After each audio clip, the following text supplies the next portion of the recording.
À 16 ans, mes parents m'ont envoyé dans une ferme délabrée pour que ma sœur puisse garder sa vie parfaite intacte. Bonjour, je m'appelle Rory, j'ai 27 ans. Et le jour de mes 16 ans, mes parents m'ont largué dans la ferme en ruine de mes grands-parents pour que leur fille prodige puisse briller sans interruption. C'était la dernière fois que je leur demandais de se soucier de moi. Cela ne s'est pas produit soudainement. Pas de grande explosion, juste une phrase froide et calme devant des œufs brûlés et un café tiède. C'est pour le mieux, Rory.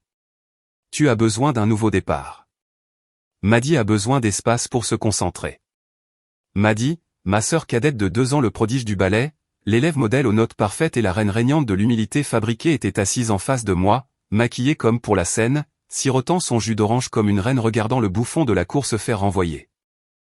Je me souviens encore de ces mots exacts comme s'ils avaient été répétés: peut-être que la vie à la ferme t'apprendra un peu de discipline. Ne prends pas cet air si dramatique. Et juste comme ça, mon sac était fait et je me trouvais sur la banquette arrière de la Camry de papa, regardant la banlieue disparaître kilomètre après kilomètre. Pas de larmes, pas d'excuses, pas de « nous viendrons te voir », juste un murmure: ne leur fais pas regretter cela. Avant qu'ils ne repartent en trombe sur cette allée de gravier, j'avais 16 ans, j'étais en colère, fatigué, à moitié brisé, et terrifié à l'idée qu'ils puissent avoir raison à mon sujet. Mes grands-parents n'ont pas dit grand-chose ce jour-là. Mon grand-père m'a tendu un râteau. Ma grand-mère m'a tendu un sandwich, et personne n'a demandé pourquoi j'étais vraiment là. Mais c'était le début de tout. Et ils n'avaient aucune idée que le garçon qu'ils avaient écarté en silence construirait une vie si éclatante qu'ils supplieraient d'en faire partie plus tard, pour apprendre finalement que mon mariage ne prévoyait pas une seule place pour aucun d'entre eux. La vie à la ferme n'était pas faite d'atterrissage en douceur ou de longs câlins. Elle était faite d'ampoules, de jambes douloureuses, de silence et d'une paix étrange. Au début, je pensais que j'étais puni. Pas par mes grands-parents, mais par la vie. Comme si l'univers était d'accord avec Maddie sur le fait que j'étais trop de problèmes pour la petite vie parfaite qu'il voulait organiser. Mais plus je restais, plus je réalisais quelque chose d'étrange: personne ici ne pensait que j'étais brisé. Ils pensaient juste que je ne savais pas utiliser une tarière, ce qui, honnêtement, était vrai. Mon grand-père, Samuel, était un homme de peu de mots mais au timing parfait. Il me regardait rater quelque chose, mal nourrir les chèvres, essayer de soulever un objet avec mon dos au lieu de mes jambes, et il ne me grondait pas. Il me montrait 1 fois, 2 fois, si je massacrais vraiment la tâche. Puis il hochait la tête comme pour dire: tu as compris maintenant, et passait à autre chose. Ma grand-mère, Eleanor, était du genre à toujours avoir du pain de maïs au four et à glisser un petit commentaire à voix basse qui vous faisait rire quand vous n'étiez pas censé le faire. Elle n'a jamais demandé pourquoi je sursautais quand quelqu'un élevait la voix, elle me laissait simplement m'asseoir en silence quand j'en avais besoin. J'attendais toujours le discours, celui où il dirait que j'étais une déception, que mes parents avaient eu raison de m'envoyer loin. Il n'est jamais venu. Ce qui est venu, c'était la structure: se réveiller, nourrir les animaux, empiler le foin, se doucher, l'école, retour aux corvées, dîner, dormir, recommencer. Et cette structure m'a bizarrement guéri lentement. J'ai arrêté de vérifier mon téléphone, non pas que Maddie m'ait jamais envoyé de SMS. J'ai arrêté de rejouer le dernier regard que mes parents m'avaient lancé, ce regard soulagé. Au lieu de cela, j'ai commencé à me concentrer sur l'ici et maintenant. Un jour, après avoir terminé une clôture, mon grand-père m'a tendu un soda, m'a regardé droit dans les yeux et a dit: tu travailles dur. Ce n'est pas le cas de tout le monde. Cette simple phrase m'a frappé plus fort que tous les faux sourires de Maddie réunis. Et c'est à ce moment-là que j'ai commencé à croire que peut-être, juste peut-être, je n'étais pas le problème. Tout a basculé le jour où Maddie s'est présentée à l'improviste. J'avais 18 ans à ce moment-là, j'étais plus grand, plus svelte. Mes mains s'étaient calleuses et mes épaules avaient cette force tranquille qui vient du fait de porter plus que son propre poids jour après jour. J'étais à la moitié de mes études supérieures, j'ai des grands-pères à gérer la propriété et je prévoyais de louer une petite parcelle voisine pour lancer quelque chose de mon côté. Ce matin-là, j'avais les mains plongées dans le moteur du vieux tracteur quand j'ai entendu des pneus sur le gravier. J'ai essuyé mes mains sur mon jean, j'ai contourné le coin de la maison, et elle était là. Maddie, portant des talons compensés et un manteau blanc impeccable, tenant un latte comme s'il s'agissait d'un accessoire et non d'une boisson. Rory, a-t-elle crié comme si nous nous étions simplement manqués lors d'un brunch. Qu'est-ce que tu fous ici, ai-je demandé, sans bouger. Elle n'a pas bronché. Elle a souri de plus belle. Je suis venu vous voir. Maman et papa ont dit qu'il était temps que nous reprenions contact. N'est-ce pas adorable? Le mot reprendre contact a été comme une gifle. Mes grands-parents sont sortis de la maison lentement, ne sachant pas quel cirque venait de débarquer dans leur cour. Elle s'est tournée vers eux. Salut, mamie. Salut, papy. C'est tellement rustique ici. J'adore. Rustique. J'ai failli rire.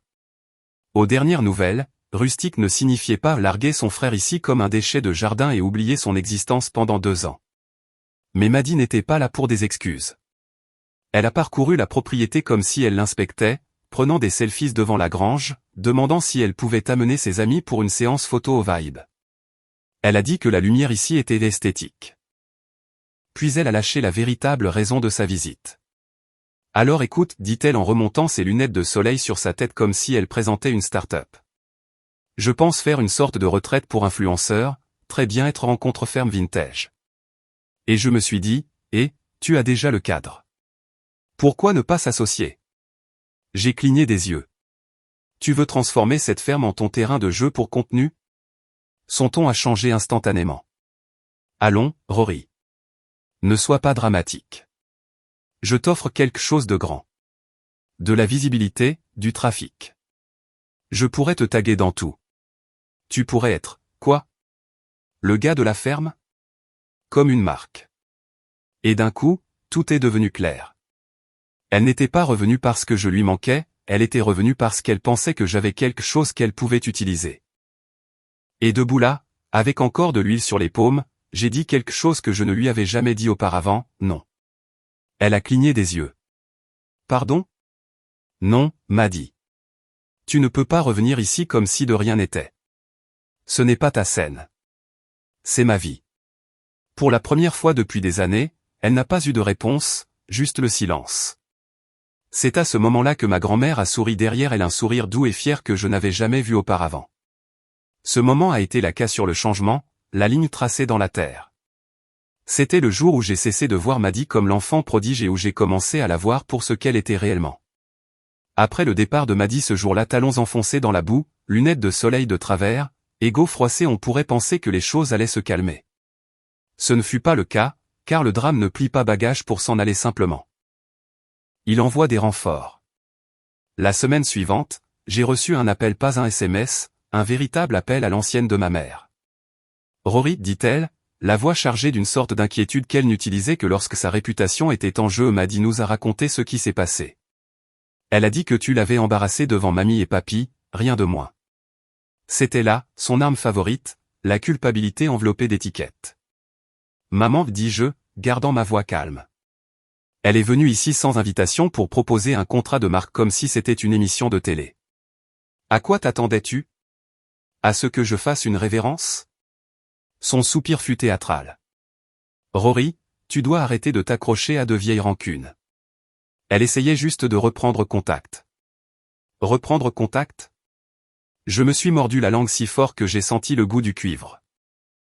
Tu veux parler de rancune? Parlons du fait que je n'ai pas reçu de carte d'anniversaire en 3 ans. Parlons de la façon dont tu m'as déposé comme un appareil électroménager cassé et n'as jamais vérifié si je fonctionnais encore. Silence. Puis, tu étais difficile, Rory. Et c'était là. Leur version préférée de l'histoire. Je n'ai pas crié, je n'ai pas pleuré, je n'ai rien supplié. J'ai juste dit, je n'étais pas difficile. J'étais juste encombrant. Elle ne l'a pas nié. C'est la partie qui a fait plus mal que tout le reste. J'ai mis fin à l'appel par une promesse, ne rappelle pas ici à moins que tu ne sois prête à t'excuser.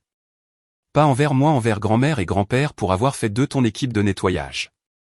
Clic, et juste comme ça, je me suis senti plus léger. Pas guéri, mais plus libre. Ce week-end-là, j'ai conduit avec grand-père jusqu'au bord de la vieille clôture, celle qui tenait à peine quand je suis arrivé. Nous l'avons abattue. C'est l'heure d'en faire une meilleure, a-t-il dit. Je savais qu'il ne parlait pas seulement de la clôture. Nous travaillions en silence, les mains bougeant en rythme comme si nous faisions cela depuis des années. Parce que c'était le cas. Ce n'était plus seulement un lopin de terre. C'était le mien. Quelques mois passèrent. Des mois calmes, des bons mois. Le genre de mois où rien de majeur n'arrive, mais où l'on commence à remarquer à quel point l'air est différent quand on n'attend pas que quelqu'un vous fasse vous sentir insignifiant. J'avais 19 ans maintenant, je travaillais à plein temps dans un atelier de mécanique locale la journée, mettant chaque dollar de côté sur un compte d'épargne intitulé La Terre d'un jour.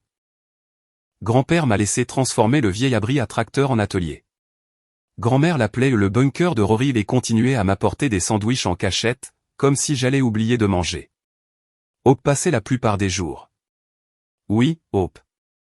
Nous nous connaissions depuis l'époque où j'étais en pleine phase de transition maladroite, et elle était la seule personne à l'école qui ne me traitait pas comme si j'étais radioactif. À l'époque, nous n'étions pas proches. Mais un jour, lors de mon 2e semestre d'études, nous nous sommes retrouvés dans le même laboratoire de sciences environnementales, et elle m'a offert la moitié de son sandwich quand j'avais oublié le mien. À partir de là, cela a grandi.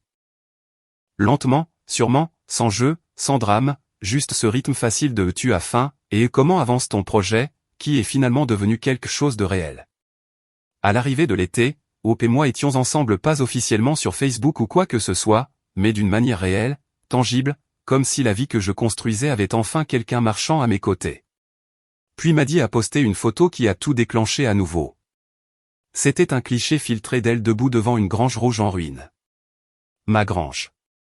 Vide fermière, retour aux sources, terre familiale. Mon téléphone a explosé avant le petit déjeuner. Des cousins demandant quand Maddy avait emménagé. D'anciens camarades de classe envoyant des commentaires sarcastiques.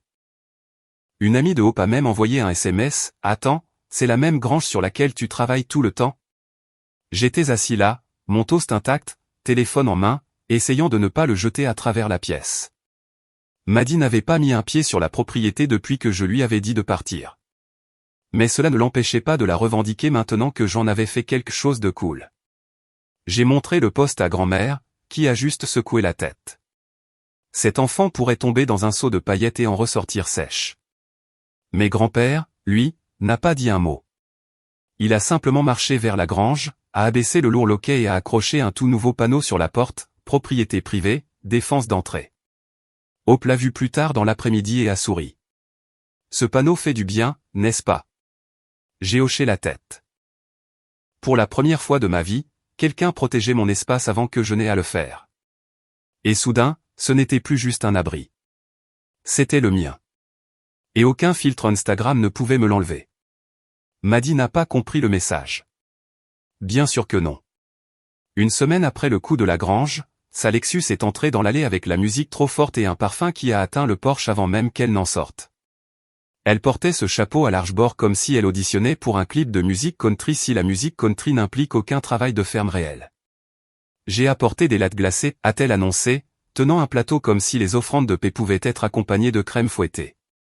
Je me suis dit qu'on pourrait traîner ensemble. Je n'ai pas bougé. J'étais en train de remettre à niveau le gravier près de la barrière. Traîner où, Maddy?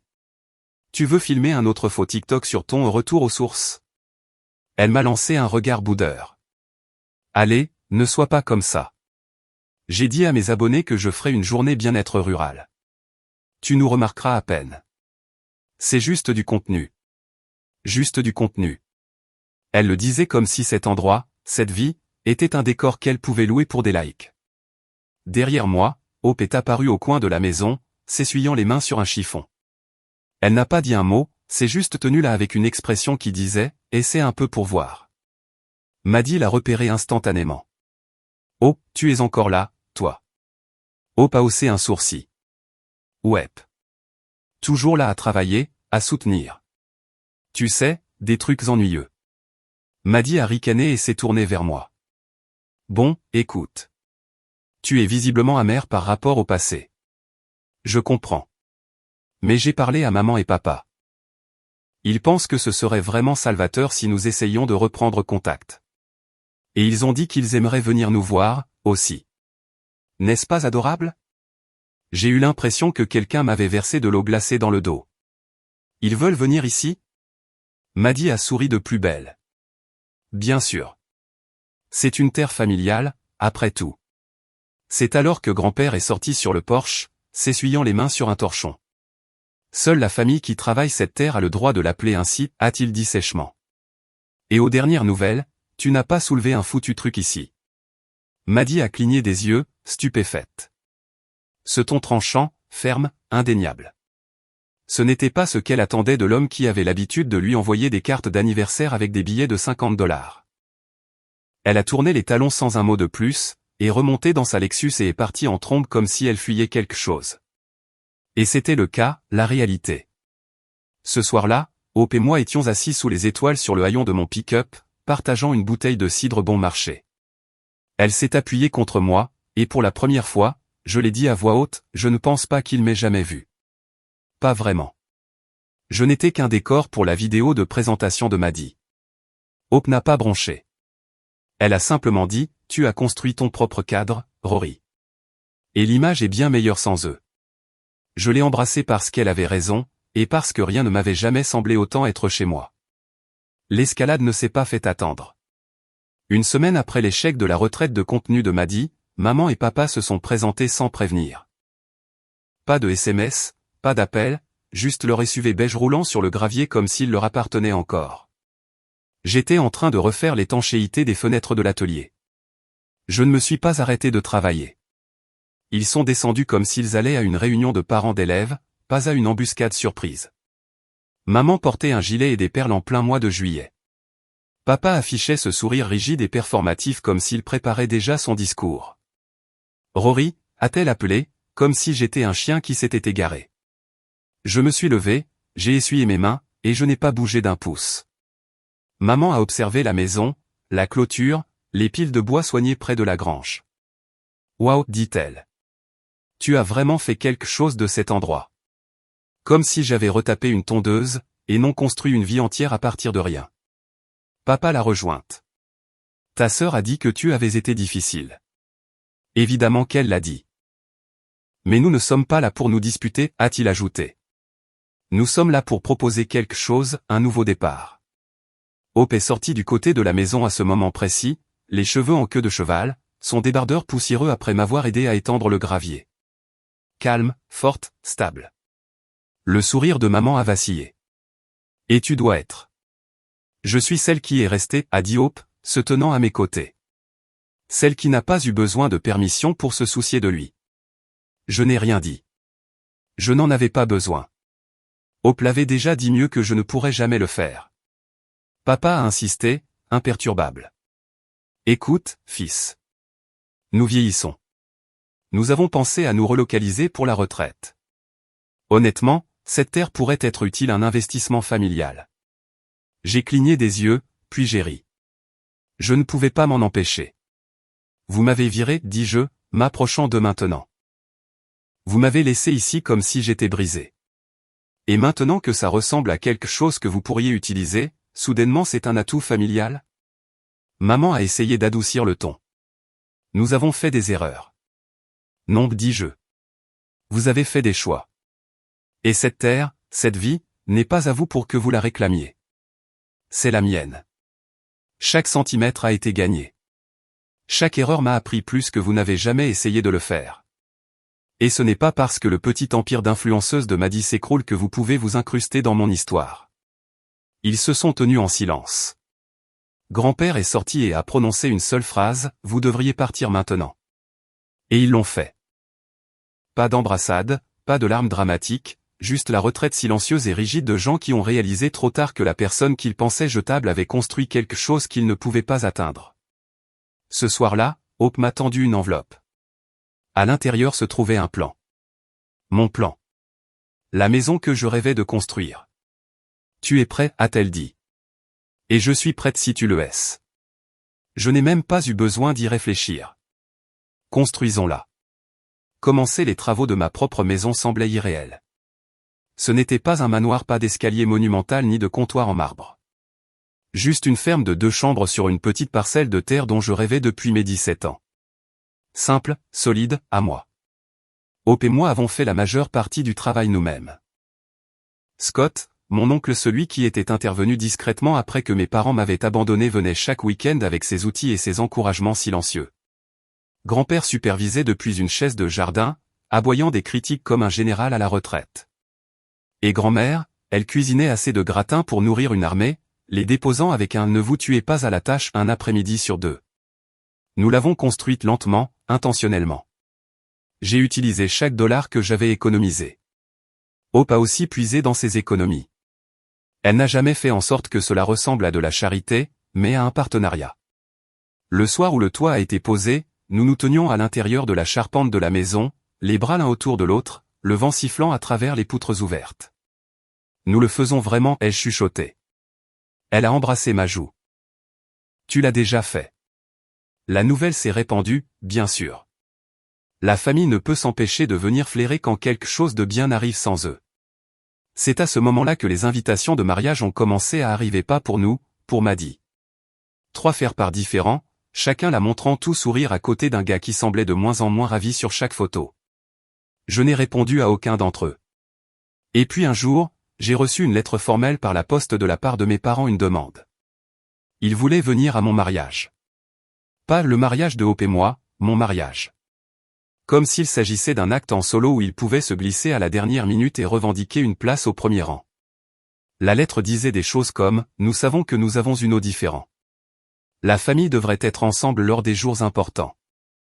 Laisse-nous être là pour toi. » Pas d'excuses, juste une manipulation polie avec un choix de police qui criait « Nous avons utilisé un modèle type. » Je l'ai posé sur la table de la cuisine. Hope l'a ramassé, l'a lu une fois, et n'a pas dit un mot. Je ne les invite pas, dis-je. Elle a simplement hoché la tête. Bien. Et nous ne l'avons pas fait. Notre mariage était petit, des amis, des voisins, grand-père dans une chemise boutonnée bien repassée dont il prétendait qu'elle sentait encore la peinture de 1998. Grand-mère portait de la lavande et s'était occupée des fleurs elle-même. Scott a installé les chaises et a oublié où il avait laissé sa cravate. Hope a remonté là les pieds nus. Et je me tenais au bout, le cœur battant non pas parce que j'avais peur, mais parce que je comprenais enfin ce que signifiait choisir sa vie. Ne pas en hériter, ne pas la jouer, la construire de toutes pièces. Et il n'y avait pas une seule chaise vide là où mes parents auraient dû être, parce qu'ils ne l'avaient pas mérité. Ils avaient eu des places au premier rang pour ma chute, mais pas pour mon ascension. Une semaine après le mariage, un cadeau est arrivé sur notre porche sans adresse de retour, emballé avec trop de soin. Une note était glissée dans le ruban, écrite avec l'écriture cursive bouclée familière de ma mère, nous avons vu les photos en ligne. Tu avais l'air heureux. Nous espérons qu'il n'est pas trop tard. Avec amour, maman et papa. À l'intérieur de la boîte se trouvait un plateau de service en cristal. C'était beau et froid, tout comme chaque excuse qu'ils ne m'ont jamais faite. Hope l'a tenu à la lumière et a demandé, est-ce qu'on a besoin d'un plateau pour des gens que nous ne servirons jamais? J'ai souri. Non. Nous l'avons offert au centre communautaire pour leur collecte de fonds annuelle. Ce même jour, nous avons commencé à préparer le jardin derrière la nouvelle maison. Hope voulait des tomates, je voulais des poivrons. Nous avons fini par planter les deux, plus quelques fraises que grand-mère a insisté pour glisser quand nous ne regardions pas. La maison n'était pas encore parfaite. Il y avait des placards inachevés, une planche qui grinçait dans le couloir. Le chauffe-eau faisait un bruit bizarre quand il se mettait en marche. Mais c'était à nous. Et chaque élément avait été mérité. Le travail a repris aussi. J'ai été promu superviseur d'équipe à l'atelier. Pas parce que je l'avais demandé, mais parce que je me présentais chaque jour, qu'il pleuve ou qu'il vente, tout comme grand-père me l'avait appris. Maddy a essayé de me recontacter. Elle a envoyé un mémo vocal. Elle a dit que son grand frère lui manquait, a dit qu'elle avait fait des erreurs et voulait reprendre contact, mais elle a aussi mentionné la possibilité de filmer du contenu rustique ensemble et de présenter à nouveau la ferme à ses abonnés. Elle n'avait toujours pas compris. Elle me voyait toujours comme un accessoire dans son arc de rédemption. Je n'ai pas répondu, mais j'ai envoyé un message sur le groupe de discussion de la famille élargie, celui qu'elle dominait, avec des mises à jour sur sa ligne de soins de la peau et ses week-ends de détox numérique. Hope et moi allons très bien. Le mariage était exactement ce que nous voulions. Merci à ceux qui nous ont soutenus. Pour tous les autres, si vous n'avez pas été présents, on ne vous doit aucune explication. Pas de drame, juste des limites. Grand-père a répondu par un pouce levé. Scott a ajouté, bien dit. Et c'était tout. J'avais cessé d'attendre que les gens agissent comme une famille et j'avais commencé à agir comme l'homme que j'étais devenu sans eux. Quelques mois plus tard, la maison était enfin terminée. Hope et moi avons emménagé pendant la première semaine de l'automne. L'air sentait les feuilles sèches et la fumée de bois, et le porche avant avait encore de la sueur dans les coins. On s'en fichait. Nous étions chez nous. Ce n'était pas une question de mètres carrés. Ce n'était pas une question de comptoir en granit ou du dressing pour lequel nous nous étions disputés pendant 2 semaines. C'était une question de sentiment, ce calme profond et vibrant de savoir que personne ne pouvait nous l'enlever. Grand-mère a apporté un panier de muffins et une liste manuscrite de choses qu'on oublie d'acheter. Elle avait raison, nous n'avions pas de sel. Grand-père m'a donné un niveau et a dit, tu en auras besoin plus que tu ne le penses. Scott s'est présenté avec 3 gallons de peinture et un sourire qui disait qu'il ne faisait toujours pas confiance à mes choix de couleurs. Ce soir-là, Hope et moi étions assis sur les marches arrière avec des tasses de thé, regardant le ciel devenir orange derrière les arbres. On se sent à sa place, a-t-elle chuchoté. C'est ici que nous devons être, ai-je dit. Et puis, à nouveau le bruit de pneus sur le gravier. Je me suis levé, m'attendant à un voisin ou à un camion de livraison. Mais ce n'était pas ça. C'étaient mes parents. Pas d'annonce, juste leur voiture s'arrêtant comme s'ils avaient une invitation. Ils sont sortis plus lentement cette fois, moins confiants, moins arrogants. Maman tenait un album photo. Papa avait les mains dans ses poches comme s'il avait peur de ce qu'elle ferait s'il les en sortait. Hope s'est tenue debout à mes côtés, silencieuse mais prête. Nous avons vu ton message, a dit maman, en tendant l'album. Celui qui disait que la maison était terminée. Je n'ai rien dit. Papa s'est raclé la gorge. Nous avons pensé que nous pourrions peut-être la voir, si tu veux bien de nous. Derrière lui, leurs expressions étaient plus douces qu'avant, moins répétées, moins polies, toujours trop tard. J'ai regardé Hope, puis l'album, puis je les ai regardés à nouveau. Je ne suis pas en colère, ai-je dit. Plus maintenant. Maman a expiré, presque soulagée. Mais cela ne signifie pas que vous faites partie de tout ceci. Pas encore. Papa a acquiescé. Nous comprenons. Non, vous ne comprenez pas, ai-je dit.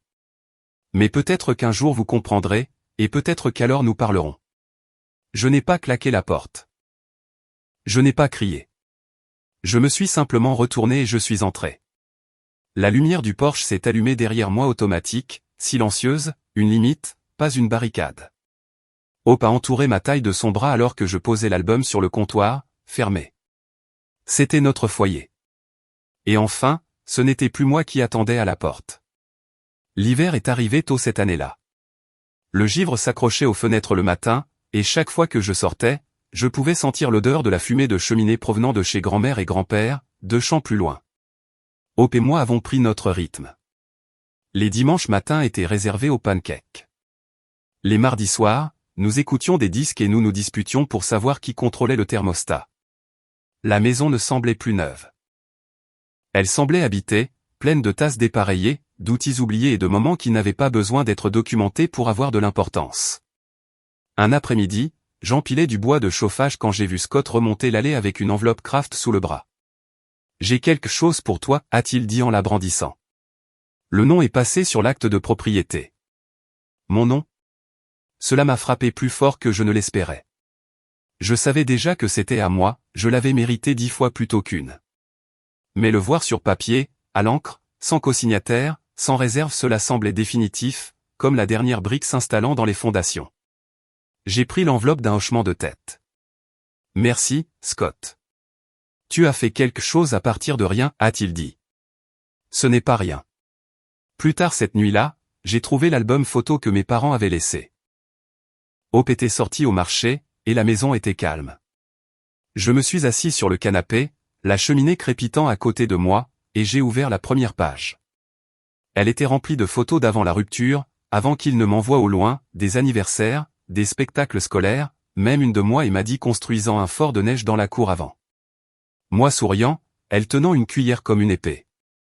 Et puis je l'ai vu glisser entre les pages, une note pliée écrite de la main de ma mère, nous n'attendons pas de pardon, mais nous apprenons.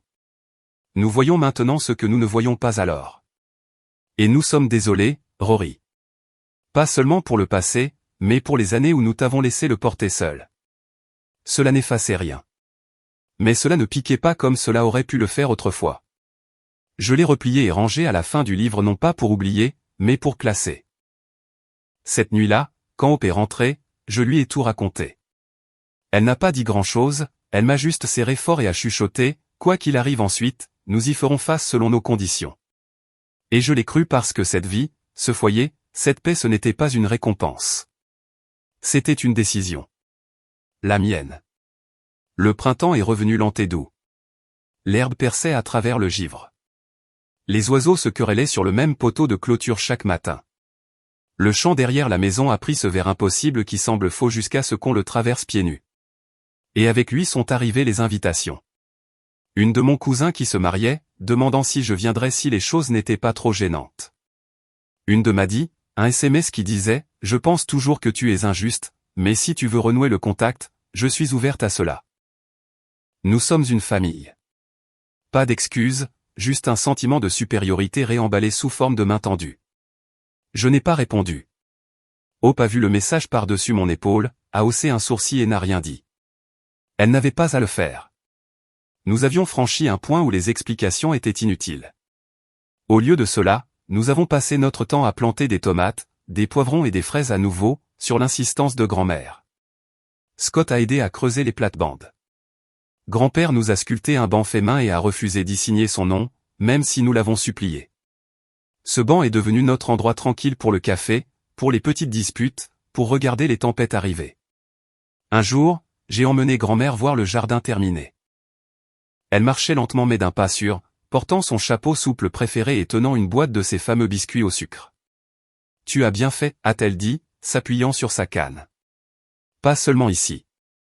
Là-dedans, a-t-elle ajouté en tapotant sa poitrine. Il faut du cran pour reconstruire quelque chose à partir des cendres sans traîner le feu avec soi. J'ai regardé autour de moi la grange, la ligne de clôture, la maison que j'avais bâtie, et la femme que j'aimais debout sur le porche, et je l'ai ressenti pleinement, cette paix, ce calme soutenu et mérité. Puis elle a ajouté, tu sais, le mariage de Maddy n'a pas duré. J'ai cligné des yeux. Cela n'a duré que 4 mois, a-t-elle dit, sans méchanceté. Il s'avère que l'amour construit sur l'apparence ne tient pas quand les lumières s'éteignent. Je n'ai pas jubilé. Je n'ai pas souri. J'ai juste acquiescé parce que je n'avais pas besoin que Maddy tombe pour m'élever. Et je n'avais certainement pas besoin de l'approbation de mes parents pour me sentir complet. Cette nuit-là, je me suis assis sur le porche avec Hope alors que le soleil disparaissait derrière les arbres. Elle a posé sa tête sur mon épaule et a chuchoté, « Tu n'es plus lui. »« Tu sais qui ?» ai-je demandé. Le garçon qui attendait qu'il le voie. Je n'ai pas répondu. Je me suis simplement appuyé contre elle et j'ai laissé le silence tout dire parce que la vérité était simple, je n'attendais plus à la porte. L'été a apporté plus que de la chaleur. Il a apporté des voisins passant avec des pots de confiture et des demandes d'outils. Il a apporté les parents de Hope arrivant par avion d'un autre état, sa mère pleurant à la seconde où elle a vu la maison, son père faisant semblant de ne pas le faire. Il a apporté de longues journées, de courtes nuits et 1000 petits rappels que nous avions construit quelque chose de réel. Et puis est arrivée la lettre. Courrier recommandé. Adresse de l'expéditeur, un cabinet d'avocat. Je l'ai ouverte à la table de la cuisine, les mains sur le cœur battant. À l'intérieur se trouvait un avis formel. Mes parents prévoyaient de vendre leur maison, ma maison d'enfance, et de redistribuer les biens familiaux.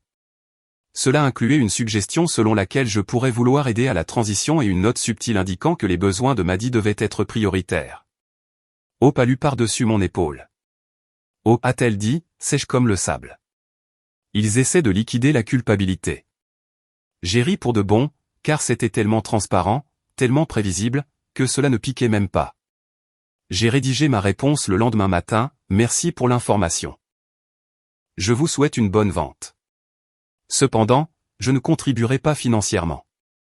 Maddy est une adulte. Moi aussi, et j'ai déjà payé ma part. Veuillez ne plus me contacter à ce sujet. Rory. Hope l'a lu, a acquiescé et a cliqué sur envoyer pour moi. Cet après-midi-là, Scott et moi avons suspendu une balançoire au gros chêne derrière la maison, une de ces simples balançoires en bois avec une grosse corde et un siège large. Grand-père a gravé nos initiales sur le dessous. Hope a pleuré quand elle l'a vu. Nous n'avions pas grand-chose, mais tout ce que nous avions était à nous, et pas un seul pouce n'était à vendre. Le rassemblement familial suivant auquel nous avons été réellement invités était l'anniversaire de grand-mère. Petit groupe, pas de drame. Maddy ne s'est pas présentée, mais sa fille aînée, ma nièce, est venue timide et hésitante, portant un plateau de cupcakes et un sac à dos plein de livres. Nous nous sommes assis sur le porche et avons parlé de tout, de l'école aux livres, en passant par la vie. Elle a demandé, pourquoi ne viens-tu pas plus souvent? Je n'ai pas menti. Parce que parfois, la famille ne signifie pas la sécurité. Et j'ai passé beaucoup de temps à apprendre comment rester en sécurité. Elle a acquiescé lentement. Je pense que je comprends ça. Puis elle a regardé autour du porche. C'est mieux ici de toute façon. Elle n'avait pas tort. Cette nuit-là, j'ai regardé les lucioles s'élever de la lisière du champ, la tête de Hope sur ma poitrine, et j'ai pensé, c'est cela l'héritage. Pas l'argent, pas la maison où j'ai grandi, pas les projecteurs sur Maddie.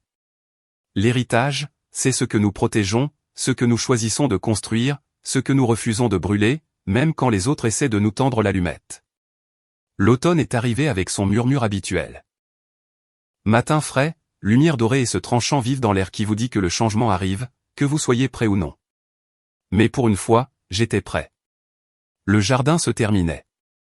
La maison s'était installée autour de nous comme si elle avait toujours été destinée à être là.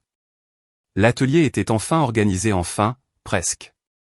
Et Hope avait transformé la chambre d'amis en un petit coin lecture avec le fauteuil le plus doux dans lequel vous vous soyez jamais assis.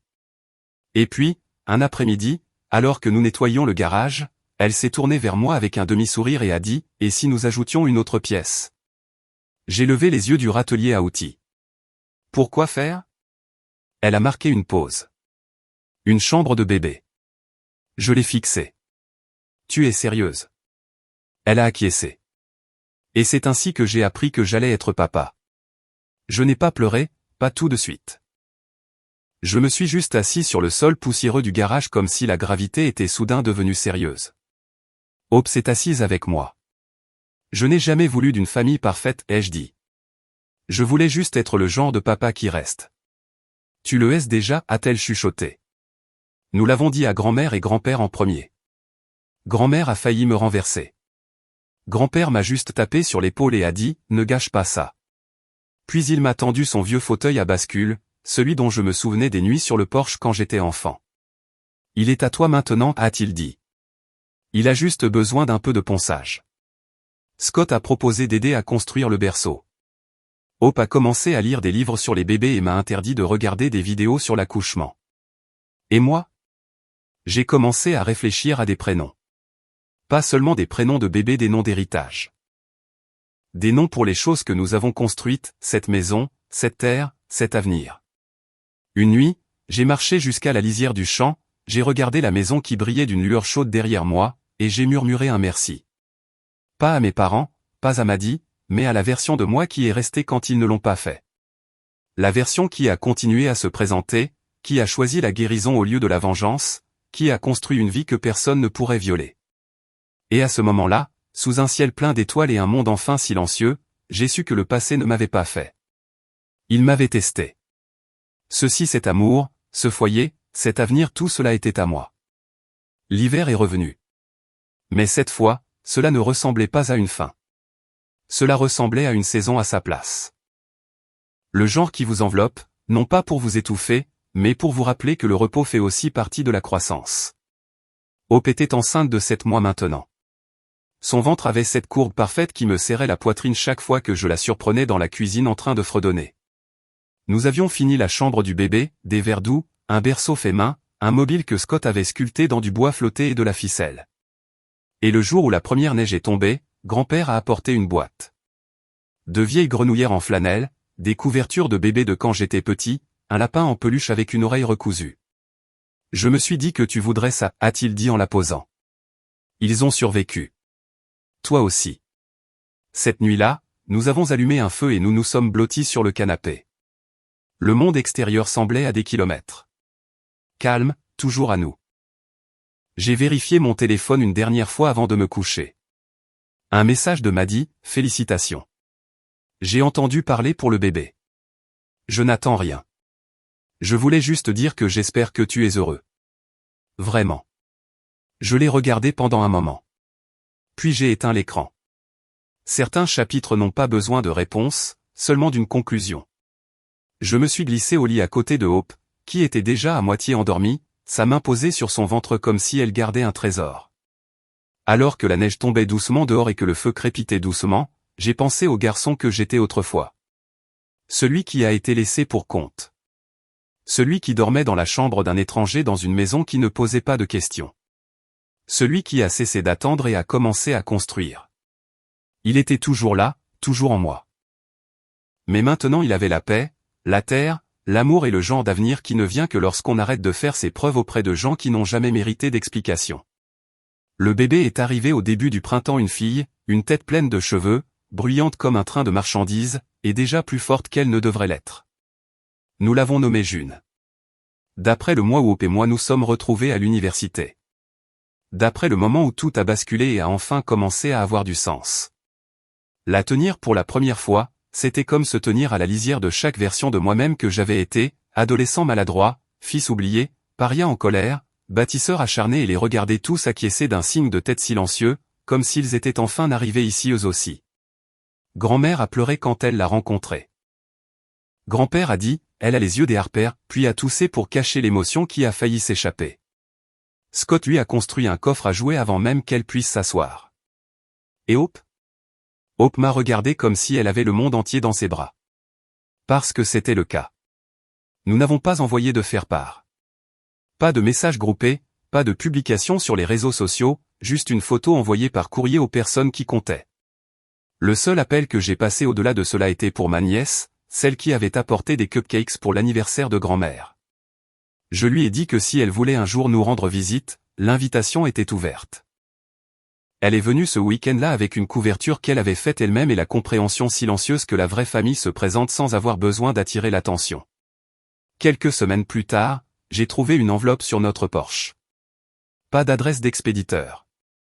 À l'intérieur, un chèque 5 chiffres et un mot pour son avenir. Sans condition. Si tu ne l'encaisses pas, déchire-le au moins. Avec amour, maman. Je l'ai montré à Hope. Elle n'a pas dit grand-chose, elle a juste tendu la main, a pris la mienne et a chuchoté, nous n'avons pas besoin de leur argent. Et c'était vrai. Cette nuit-là, j'ai tenu June sur le porche alors que le soleil se couchait derrière les champs, l'air chaud et sucré. Je lui ai murmuré des choses sur les clôtures et les fondations, sur ce que nous construisons et ce que nous laissons derrière nous, sur la façon dont l'amour n'est pas quelque chose que l'on mendie. C'est quelque chose que l'on offre librement et que l'on protège farouchement. Et je lui ai promis qu'elle n'aurait jamais à gagner sa place dans cette famille. Elle était née dans une famille où elle serait vue. Où la paix n'était pas une récompense, mais un droit, et où la porte s'ouvrirait toujours parce que c'était aussi la sienne. L'été est arrivé douélant cette année-là, comme s'il savait que nous avions besoin de la version la plus tendre des choses. June a commencé à sourire. De vrais sourires, le genre qui vous frappe en pleine poitrine comme un éclair habillé de joie. Hope a capté le premier pendant qu'elle la changeait, et je jure qu'elle a pleuré plus fort que le bébé.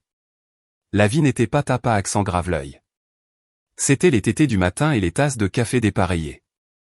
C'était grand-père apportant des tomates fraîches et faisant semblant de ne pas remarquer à quel point nous avions l'air épuisés. C'était Scott installant un portique dans l'arrière-cour pour plus tard. Même si je ne pouvais à peine tenir sa tête, c'était juste. Une nuit, alors que les lucioles clignotaient comme du code morse à travers la cour, Hope s'est tournée vers moi et a demandé, « Est-ce que tu penses parfois à retourner en arrière ?» Je n'ai pas eu besoin de demander ce qu'elle voulait dire. Retourner vers eux. La maison où j'ai grandi, l'histoire, l'espace où j'ai été oublié. J'ai secoué la tête. Il faudrait qu'ils partent les premiers. Pas seulement physiquement, mais émotionnellement. Il faudrait qu'ils quittent la version de moi qu'ils pensent que je suis encore. Hope a acquiescé, posant sa tête sur mon épaule. Alors ils ne viendront probablement jamais. Et c'était correct ainsi. Certaines personnes sortent d'elles-mêmes de votre vie avec une telle constance qu'il serait cruel de les y ramener simplement parce que vous avez guéri. Je me suis levé, j'ai marché vers le berceau de June et j'ai regardé la petite personne qui ne portait rien de mon passé, mais tout de mon avenir. Elle bougeait dans son sommeil, sa bouche tressaillant comme si même ses rêves étaient doux. Hope m'a rejoint. Nous sommes restés là longtemps, à la regarder simplement respirer. Puis Hope a dit quelque chose que je n'oublierai jamais, elle ne saura jamais ce que tu as survécu, mais elle ressentira chaque jour la force que cela t'a donnée. Et c'était tout. C'était la véritable boucle bouclée. Pas le pardon, pas la vengeance, mais le pouvoir tranquille de briser un cycle et de le remplacer par quelque chose de plus fort. Un amour qui reste. Des racines qui ne pourrissent pas. Des portes qui s'ouvrent sans condition. Et une vie non volée, non empruntée, non mendiée, mais bâtie. Au moment où l'automne est revenu, les champs derrière notre maison étaient dorés. L'air sentait le foin coupé et la fumée de bois, et June avait commencé à rire ce petit rire octant qui rendait chaque chose difficile digne d'être vécue. Je l'emmenais avec moi au hangar certains matins, emmitouflé dans un porte-bébé contre ma poitrine pendant que je triais des outils ou ponçais des chutes de bois. Elle regardait autour d'elle avec de grands yeux comme si le monde était encore tout neuf parce que pour elle, il l'était. Un après-midi, pendant qu'elle faisait la sieste, je me suis retrouvé à nouveau à la lisière de la vieille clôture. Au même endroit où je me tenais quand grand-père m'a laissé pour la première fois enfoncer un poteau dans le sol. Le même endroit où j'ai pris ma première décision de ne pas être comme eux. Ne pas être cruel, passif ou fier de la mauvaise façon. Il y avait un nouveau poteau maintenant. J'ai construit la clôture plus haute, plus solide. Hope est sortie derrière moi avec 2 tasses. Elle m'en a tendu une sans un mot, a regardé le poteau, puis m'a regardé. Tu vas lui raconter toute l'histoire un jour ? Peut-être, ai-je dit. Pas toutes les parties sanglantes, juste les parties qui comptent. Comme la façon dont cette terre m'a donné une seconde chance. Comment la famille n'est pas celle qui organise la fête, mais celle qui reste après le nettoyage. Comment la force n'est pas bruyante, le pardon n'est pas de la faiblesse, et l'amour n'est pas quelque chose pour lequel on doit passer une audition. Elle a souri. C'est une belle histoire. C'est la sienne aussi, ai-je dit. Plus tard ce soir-là, nous avons dîné avec grand-mère, grand-père et Scott autour de la longue table. Tout le monde riait de rien, se passant les plats comme une horloge. Scott a raconté une histoire de ma première semaine à la ferme impliquant une chèvre, une pelle et moi tombant dans un abreuvoir. Grand-père a nié que cela soit jamais arrivé. Grand-mère a fait un clin d'œil et a dit qu'elle avait des photos. June était assise sur les genoux de Hope, mâchouillant une cuillère, ignorant totalement qu'elle était entourée des personnes qui m'avaient rattrapé quand personne d'autre ne l'avait fait. Après le dîner, je suis sorti seul un instant. Les étoiles étaient là, claires et nettes, et la lumière du porche brillait derrière moi. Je me suis souvenu m'être tenu ici la première nuit où Hope a emménagé. La première nuit où nous avons commencé les travaux. La première nuit où j'ai réalisé que je n'étais plus en mode survie. J'étais chez moi et pas le genre de maison dont on vous jette. Le genre que vous vous battez pour construire et que vous protégez ensuite pour que personne ne puisse la prendre aux personnes qui viendront après vous. Parce que la vérité est que votre héritage n'est pas ce dont vous héritez. C'est ce que vous refusez de transmettre. Le jour où June a fait ses premiers pas, j'étais derrière en train de réparer la clôture du jardin. Hope a appelé mon nom, essoufflé. Rory, elle marche. J'ai lâché le marteau et j'ai couru. Elle était dans le salon, vacillant comme une petite acrobate ivre, les bras tendus, le visage illuminé par une joie pure. Elle a fait 3 pas avant de tomber dans les bras de Hope. Nous avons applaudi comme des idiots. Nous avons ri comme si nous venions d'être témoins d'un miracle parce que c'était le cas. Cette nuit-là, après que June se soit enfin endormie dans son berceau, je me suis assis seul sur le porche. Les mêmes marches, la même vue, la même brise portant l'odeur de la terre et de la fumée de bois. Mais je n'étais plus le même homme. J'ai fouillé dans mon portefeuille et j'en ai sorti quelque chose que je n'avais pas regardé depuis des années, un reçu plié datant du jour où mes parents m'avaient laissé sur cette terre. Je l'ai regardé un moment, sans amertume, sans colère reconnaissant. Parce que c'était le moment où ils avaient lâché prise sur qui j'étais censé être et m'avaient donné l'espace pour devenir celui que j'avais choisi d'être. J'ai craqué une allumette et j'ai allumé le coin du papier. Je l'ai regardé se recroqueviller, noircir et disparaître pour ne devenir que de la cendre. Derrière moi, la maison que j'avais bâtie brillait d'une lueur douce et constante. À l'intérieur, la femme que j'aime dormait à côté de notre fille. Et pour la première fois de ma vie, je n'avais pas l'impression de prouver quoi que ce soit. Je n'étais pas en train de réclamer, de reconstruire ou de survivre. J'étais simplement en train de vivre aimé, enraciné, libre. Le genre d'homme qui construit un avenir et verrouille la porte derrière lui. Pas pour exclure les gens, mais pour garder tout ce qui est bon.